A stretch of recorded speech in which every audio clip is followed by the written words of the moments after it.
শ্রেণীর তৃতীয় পাঠ বাংলা ব্যাকরণের ধ্বনির মিলন সন্ধি আলোচনা করব। সন্ধি বলতে আমরা কি বুঝি? বাংলা ভাষায় পাশাপাশি অবস্থিত দুটি ধ্বনি জুড়ে যাওয়াকে বলে সন্ধি। ব্যাকরণসম্মত সন্ধি বলতে আমরা বুঝি দ্রুত উচ্চারণের ফলে পাশাপাশি অবস্থিত দুটি শব্দের প্রথমটির শেষ ধ্বনি ও পরেরটির প্রথম ধ্বনির মিলনে নতুন শব্দ গঠিত হওয়াকে বলা হয় সন্ধি। যেমন হিম যুক্ত আলয়, হিমালয়। যদি এই হিম শব্দটির ধ্বনি বিশ্লেষণ করা হয় তা হয় হয় হসন্ত যুক্ত ই, ময় হসন্ত যুক্ত অ, এটা হয় হিম। আলয় হয় আ যুক্ত লয় হসন্ত যুক্ত অ যুক্ত উন্তেস তয় হসন্ত যুক্ত অ নিয়ে হয় আলয়। হিম এবং আলয় এই দুটি একত্রিত হয়ে হিমালয় এই সন্ধি উৎপন্ন হয়েছে। সন্ধিতে শুধুমাত্র ধ্বনির মিলনের মাধ্যমেই দুটি শব্দের সংযোগ ঘটে না, কখনো কখনো ধ্বনির পরিবর্তন কিংবা ধ্বনিলোপের মধ্যে দিয়েও তা হতে পারে। ধ্বনির পরিবর্তনের একটি উদাহরণ দিই। পৃথক যুক্ত অন্ন, পৃথগন্ন। অয়ের প্রভাবে পূর্ববর্তী ক হয়েছে গ। ধ্বনির লোপ উদ যুক্ত স্থান, উত্থান। দয়ের প্রভাবে স দন্তের স লোপ পেয়েছে। এইভাবে ধ্বনির মাধ্যমে সন্ধি তৈরি হয়েছে। এবার আলোচনা করব সন্ধির শ্রেণী বিভাগ। সন্ধিকে দুটি ভাগে ভাগ করা হয়েছে, সংস্কৃত সন্ধি, বাংলা সন্ধি। সংস্কৃত সন্ধি আবার তিনটি ভাগে বিভক্ত: স্বরসন্ধি, ব্যঞ্জন সন্ধি, বিসর্গ সন্ধি। স্বরসন্ধি উদাহরণ হলো রবি যুক্ত ইন্দ্র, রবীন্দ্র। ব্যঞ্জন সন্ধির উদাহরণ দিক যুক্ত অন্ত, দিগন্ত। বিসর্গ সন্ধির উদাহরণ নি যুক্ত ঠুর, নিষ্ঠুর। বাংলা সন্ধি দুটি ভাগে বিভক্ত, কি কি? স্বরসন্ধি, ব্যঞ্জন সন্ধি। স্বরসন্ধির উদাহরণ দশ যুক্ত এক, দশে। ব্যঞ্জন ধ্বনির উদাহরণ, ব্যঞ্জন সন্ধির উদাহরণ কত যুক্ত দিন, কদ্দিন। এবার আলোচনা করব সংস্কৃত সন্ধি। সংস্কৃত সন্ধি আগে কাকে বলে জেনে নিই। যে সন্ধিগুলি সংস্কৃতের নিয়ম অনুসারে হয় তাকে বলা হয় সংস্কৃত সন্ধি। সংস্কৃত সন্ধিকে তিনটি ভাগে ভাগ করা হয়েছে, আগেই বলা হয়েছিল। প্রথম সংস্কৃত সন্ধির স্বরসন্ধিটি আলোচনা করব। স্বরসন্ধি বলতে আমরা কি বুঝি? পাশাপাশি অবস্থিত স্বরধ্বনির সঙ্গে স্বরধ্বনির মিলনে যে সন্ধি হয় তাকে বলা হয় স্বরসন্ধি। স্বরসন্ধির কতগুলি সূত্র রয়েছে এবং সূত্র অনুযায়ী স্বরসন্ধি গঠিত হয়। যেমন অয়ের সঙ্গে অ মিলিত হয়ে আ এই সন্ধিবদ্ধ পদ তৈরি করে। যেমন পদ যুক্ত অর্পণ, পদার্পণ। রক্তযুক্ত অক্ত, রক্তাক্ত। চর যুক্ত অচর, চরাচর। এরপরে অয়ের সঙ্গে আ হয়ে আ দ্বারা শব্দ গঠিত হয়, সন্ধি তৈরি হয়। যেমন সিংহযুক্ত আসন, সিংহাসন। সমযুক্ত আগম, সমাগম। রত্ন যুক্ত আকর, রত্নাকর। আয়ের সঙ্গে অ হয়ে আ হয়। যেমন তথাযুক্ত অপি, তথাপি। পূজা যুক্ত অর্চনা, পূজার্চনা। আয়ে আয়ে আ হয়। যেমন বিদ্যা যুক্ত আলয়, বিদ্যালয়। কারাযুক্ত আগার, কারাগার। শিক্ষাযুক্ত আয়তন, শিক্ষায়তন। এছাড়া রস্যইর সঙ্গে রস্যই যুক্ত হয়ে দীর্ঘি সৃষ্টি হয়। যেমন অধিযুক্ত ইন, অধীন। অতিযুক্ত ইব, অতীব। তেমনি আবার রস্যির সঙ্গে দীর্ঘি যুক্ত হয়েও দীর্ঘি হয়। উদাহরণস্বরূপ দ্বি যুক্ত ইপ, দ্বীপ। প্রতিযুক্ত ইক্ষা, প্রতীক্ষা। দীর্ঘের সঙ্গে রস্যি যুক্ত হয়ে দীর্ঘই হয়। যেমন অবনী যুক্ত ইন্দ্র, অবনীন্দ্র। ফণী যুক্ত ইন্দ্র, ফণীন্দ্র। এছাড়াও দীর্ঘির সঙ্গে দীর্ঘি যুক্ত হয়ে দীর্ঘি হয়। উদাহরণস্বরূপ সতী যুক্ত ঈশ সতীশ, গোপী যুক্ত ঈশ্বর গোপীশ্বর। এছাড়া হর্ষের সঙ্গে হর্ষ যুক্ত হয়ে দীর্ঘও হয়। উদাহরণস্বরূপ বধূ যুক্ত উদয় বধূদয়, সুযুক্ত উক্ত সুক্ত। রস্যের সঙ্গে দীর্ঘ যুক্ত হয়ে দীর্ঘ হয়, যেমন বধূ যুক্ত ঊর্ধ্ব বধূর্ধ্ব এবং কানু যুক্ত উহ কানুহ। এছাড়াও দীর্ঘর সঙ্গে রস্য যুক্ত হয়ে দীর্ঘ হয়, যেমন সরজু যুক্ত উপাদান সরজুপাদান, বধূ যুক্ত উৎসব বধূৎসব। দীর্ঘর সঙ্গে দীর্ঘ যুক্ত হয়ে দীর্ঘ হয়, যেমন ভূ যুক্ত ঊর্ধ্ব ভূর্ধ্ব, তনুযুক্ত উন তনুন। এছাড়াও অয়ের সঙ্গে ই যুক্ত হয়ে এ হয়, স্বযুক্ত ইচ্ছা স্বেচ্ছা, প্রণব যুক্ত ইন্দু প্রণবিন্দু। এছাড়া অয়ের সঙ্গে দীর্ঘ যুক্ত হয়ে এ হয়। উদাহরণস্বরূপ অপযুক্ত ইক্ষা অপেক্ষা, ব্রজযুক্ত ঈশ ব্রজেশ। এছাড়া আয়ের সঙ্গে ই যুক্ত হয়ে এ হয়, যেমন যথাযুক্ত ইচ্ছা যথেচ্ছা, মহাযুক্ত ইন্দ্র মহেন্দ্র।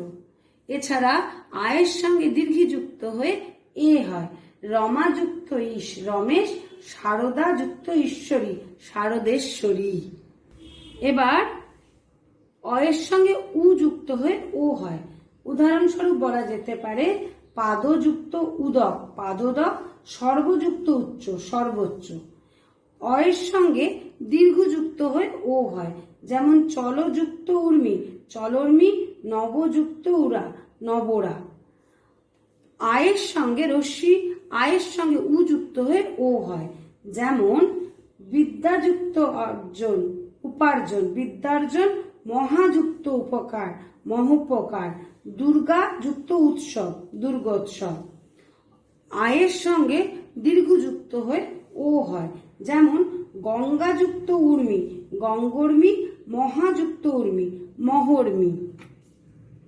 এছাড়াও অয়ের সঙ্গে এ যুক্ত হয়ে ওই হয়। উদাহরণস্বরূপ জনযুক্ত এক জনৈক, সর্বযুক্ত এব সর্বৈব। এছাড়াও অয়ের সঙ্গে ওই যুক্ত হয়ে ওই হয়, যেমন রাজযুক্ত ঐশ্বর্য রাজৈশ্বর্য, অনযুক্ত ঐক্য অনৈক্য। এছাড়া আয়ের সঙ্গে এ যুক্ত হয়ে ওই হয়, যেমন তথাযুক্ত এ বচ তথৈবচ এবং সদাযুক্ত এব সদৈব। আয়ের সঙ্গে ওই যুক্ত হয়ে ওই হয়, যেমন মহাযুক্ত ঐশ্বর্য মহৈশ্বর্য, মহাযুক্ত ঐরাবত মহৈরাবত। এরপরেও অয়ের সঙ্গে ও যুক্ত হয়ে ও হয়, যেমন বনযুক্ত ঔষধি বনৌষধি। অয়ের সঙ্গে ও যুক্ত হয়ে ও হয়, যেমন চিত্তযুক্ত ঔদার্য চিত্ত ঔদার্য। অয়ের সঙ্গে ও যুক্ত হয়ে ও হয়, মহাযুক্ত ঔষধি মহাঔষধি। আয়ের সঙ্গে ও যুক্ত হয়ে ও হয়, যেমন মহাযুক্ত উৎসুক মহোৎসুক। এছাড়াও অর সঙ্গে রি যুক্ত হয়ে অর ধ্বনি বা অর সন্ধি তৈরি হয়, যেমন উদাহরণস্বরূপ দেবযুক্ত ঋষি দেবর্ষি, অধম যুক্ত ঋণ অধমর্ণ। আয়ের সঙ্গে রি যুক্ত হয়ে অর হয়, যেমন মহাযুক্ত ঋষভ মহর্ষভ, মহাযুক্ত ঋষি মহর্ষি। স্বরসন্ধির আরো কিছু উদাহরণ তোমাদের সঙ্গে আলোচনা করব, যেমন ই যুক্ত অ হয়ে জফলা বা অকার হয়, যেমন প্রতিযুক্ত অক্ষ প্রত্যক্ষ, পরিযুক্ত অটন পর্যটন। এছাড়াও অভিযুক্ত আগত অভ্যাগত, প্রতিযুক্ত আদেশ প্রত্যাদেশ, নদীযুক্ত অম্বু নদ্যম্বু, মসিযুক্ত আধার মৎস্যাধার। এছাড়াও রয়েছে ইয়ের সঙ্গে হর্ষ হয়ে জফলা বা উকার হয়, যেমন প্রতিযুক্ত উষ প্রত্যুষ, অতিযুক্ত উন্নতি অত্যুন্নতি, অগ্নিযুক্ত উৎসব অগ্নুৎসব। এছাড়া হ্রস্বইয়ের সঙ্গে দীর্ঘ যুক্ত হয়ে জফলা বা দীর্ঘ রস্যু হয়, যেমন প্রতিযুক্ত উষ প্রত্যুষ বা অতিযুক্ত ঊর্ধ্ব অত্যূর্ধ্ব দীর্ঘ হয়েছে। ই বা ই এর সঙ্গে এ যুক্ত হয়ে জফলা বা একার হয়, যেমন প্রতিযুক্ত এক, প্রত্যেক। ই এর সঙ্গে ওই যুক্ত হয়ে জফলা ঐকার হয়, যেমন অতিযুক্ত ঐশ্বর্য, ঐতিহ্য। এছাড়াও রয়েছে উ এর সঙ্গে অযুক্ত হয়ে ব বা অকার, যেমন সুযুক্ত অস্তি, স্বস্তি, অনুযুক্ত অয়, অন্যয়। এছাড়া রয়েছে সুযুক্ত আগত্র, স্বাগত, অনুযুক্ত ইত, অন্বিত, তনুযুক্ত ই, তন্নি, অনুযুক্ত এসোনা, অন্বেষা ইত্যাদির উদাহরণও কিন্তু স্বরধ্বনির উদাহরণ। এছাড়াও রয়েছে রি এর সঙ্গে অ তাতে যুক্ত হয়ে র ফলা বা অকার হয়, যেমন পিতৃযুক্ত অর্থ, পিতৃত্ব। রি এর সঙ্গে আ যুক্ত হয়ে র ফলা বা আকার হয়, যেমন মাতৃযুক্ত আলয়, মাত্রালয়। রি এর সঙ্গে ইয়ের র যুক্ত হয়ে র ফলা বা ই রস্যি হয়, যেমন পিতৃযুক্ত ইচ্ছা, পিতৃচ্ছা। রি এর সঙ্গে রস্য যুক্ত হয়ে র ফলা বা উ হয়, যেমন মাতৃযুক্ত উপদেশ, মাতৃপদেশ। এছাড়াও রয়েছে এর সঙ্গে অযুক্ত হয়ে অয় হয়, যেমন নে যুক্ত অন, নয়ন, বে যুক্ত আন, বয়ান। এছাড়াও রয়েছে গই যুক্ত অ, গায়ক, দই যুক্ত ইকা, দায়িকা, পো যুক্ত অন, পবন, গো যুক্ত এসোনা, গবেষণা। এছাড়া রয়েছে স্তৌ যুক্ত অক, স্তাবক, নৌ যুক্ত ইক, নাবিক। এগুলি সবকটি স্বরসন্ধির উদাহরণ। এবার আলোচনা করব নিপাতনের সিদ্ধ স্বরসন্ধি। তাহলে নিপাতনের সিদ্ধ স্বরসন্ধি কাকে বলে? যে সমস্ত স্বরসন্ধি সংস্কৃত স্বরসন্ধির নিয়ম না মেনে ব্যাকরণগতভাবে সন্ধিবদ্ধ হয় তাকে বলা হয় নিপাতনের স্বরসন্ধি। যেমন কুল যুক্ত অটা, কুলটা, স যুক্ত ইর, শৈর, শুদ্ধ যুক্ত ওদন, শুদ্ধদন, সমযুক্ত অর্থ, সমর্থ। এবার আলোচনা করব ব্যঞ্জন সন্ধি। ব্যঞ্জন সন্ধি পাশাপাশি অবস্থিত ব্যঞ্জনধ্বনির সঙ্গে কোনো স্বরধ্বনি কিংবা ব্যঞ্জনধ্বনির মিলনে নতুন কোনো ব্যঞ্জনধ্বনি উৎপন্ন হলে সংস্কৃত নিয়ম মেনে তাকে বলে ব্যঞ্জন সন্ধি।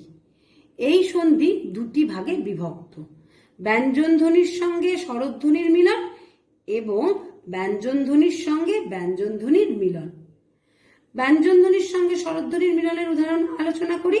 যেমন সুপ যুক্ত অন্ত, সুবন্ত, শরৎ যুক্ত ইন্দু, শরদিন্দু, জগৎ যুক্ত ঈশ, জগদীশ, বীজ যুক্ত ছিন্ন, বিচ্ছিন্ন, তরু যুক্ত ছায়া, তরুচ্ছায়া। এগুলি ব্যঞ্জনধ্বনির সঙ্গে স্বরধ্বনির মিলন।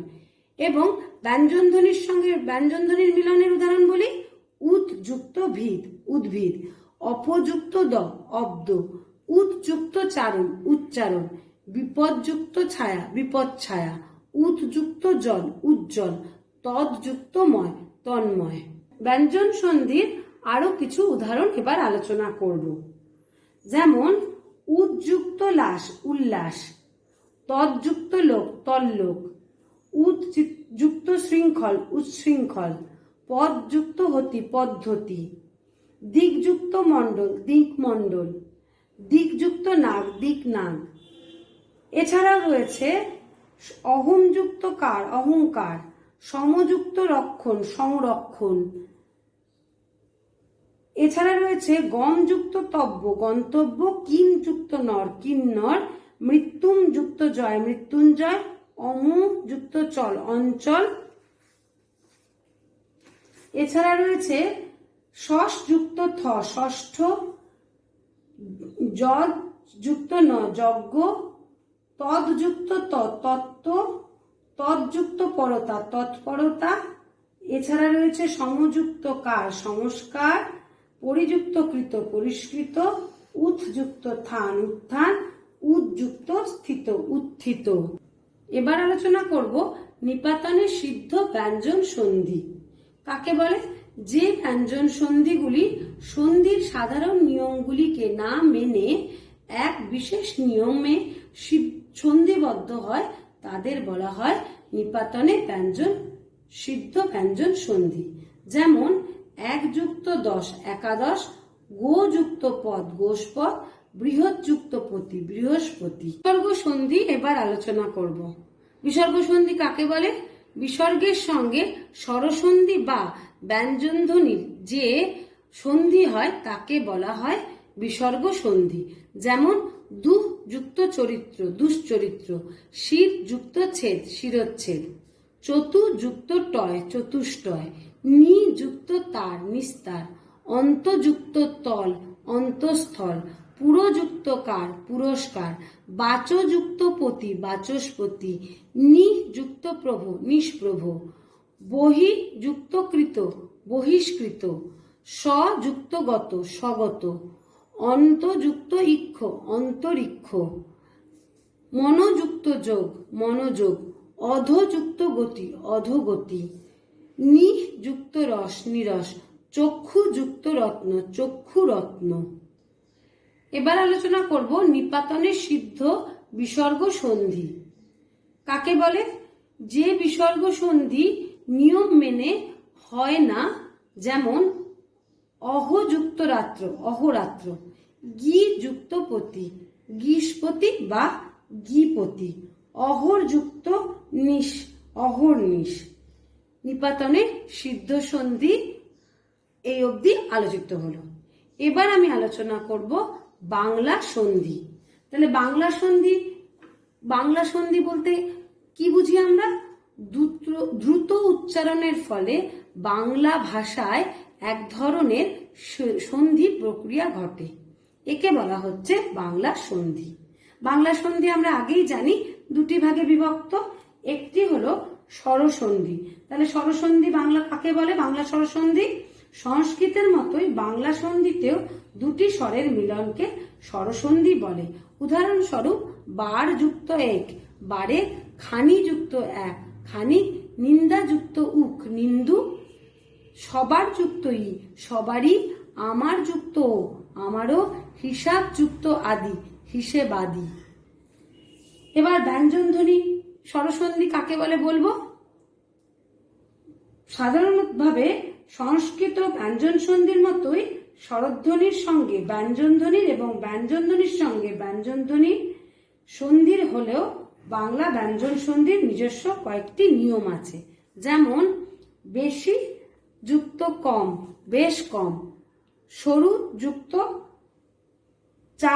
চাকলি সরু চাকলি, অতিযুক্ত দিন একদিন, কাজ যুক্ত করা কাজ করা, রাজ যুক্ত না রান্না, বদ যুক্ত জাত বজ্জাত, বদ যুক্ত স্বর বৎসর, জগৎ যুক্ত বন্ধু জগবন্ধু, 5 যুক্ত স 500, 4 যুক্ত টি চারটি, কর যুক্ত তাল কত্তাল, বিট যুক্ত ছিরি বিচ্ছিরি। এবার সন্ধি তালে তোমাদের সম্পূর্ণ আলোচনা করা হলো। এবার আলোচনা করব যে তোমাদের সন্ধি থেকে কি করতে হবে। তোমরা প্রথমে সন্ধির যে এই পুরো পরিচ্ছদটির যে অনুশীলনী আছে সেটা আগে তোমরা খাতায় করবে, এবং এছাড়াও বইয়ের মধ্যে মনে রাখো যে বিষয়গুলো রয়েছে সেগুলোকে ভালোভাবে পড়বে, কারণ অনেক সময় মনে রাখো থেকেও প্রশ্ন আসে। এছাড়া তোমরা দেখবে যাতে প্রত্যেকটা সন্ধি ভালোভাবে তোমাদের পড়া হয়, কারণ উদাহরণস্বরূপ সব উদাহরণ তোমাদের দেওয়া হয়নি, তার জন্য পড়ানো সম্ভব হয়নি। তাই জন্য তোমরা প্রত্যেকটা সন্ধি ধরে ধরে পড়বে। এছাড়া তোমরা করে রাখবে অনুশীলনী, এবং অনুশীলনী করতে গিয়ে যদি কোনো অসুবিধা হয় বা সন্ধি পড়ার সময় যদি কোনো অসুবিধা হয়, তাহলে আমরা যখন স্কুল খুলবে ক্লাসে এই বিষয়ে আলোচনা করব। এছাড়াও তোমাদের দুটি বিষয় কিন্তু পড়ানো হলো, অর্থাৎ ধ্বনির পরিবর্তন এবং সন্ধি, এই দুটির অনুশীলনী সম্পূর্ণই করে রাখবে। স্কুল খুললে আমরা তোমাদের সঙ্গে এই অনুশীলনীগুলো আলোচনা করব। এগুলিতে কোনো রকম অসুবিধা থাকলে আমরা সেই সমস্যাগুলোর সমাধান করব এবং প্রয়োজন মতো এই বিষয়ে আরো বিস্তৃত আলোচনার দরকার হলে আলোচনা করব।